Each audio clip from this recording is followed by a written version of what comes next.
Hi guys, देखिए हम दीदी के घर आए थे और यहाँ बारिश बड़ी तेज़ हो रही है। पार्क में है, अब दीदी हमें छोड़ेंगी छाता लेके कुछ दूर तक सफ़र करेंगे, फिर उसके बाद देखते हैं कैसे जाते हैं पार्क में। हम सोचे छोटा सा एक ब्लॉग बना ले। गाइस आप सभी देखिए, लाइक करिए, सब्सक्राइब करिए, कमेंट करिए, बहुत ले दीजिए। आप लोग भी प्यार दुलार इनको बनाइए रहिए। दोस्त हम लोग से आई थे दीदी मिलने के लिए। अब देख रहे इतनी तेज़ बारिश हो रही है कि पूछो मत।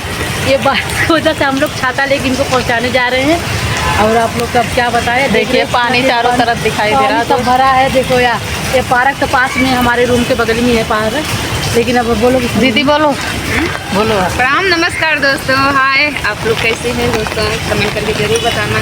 दीदी को सपोर्ट करिए दोस्तों, हम लोग को भी सपोर्ट करिए। आप लोग अपना आशीर्वाद और प्यार दिला।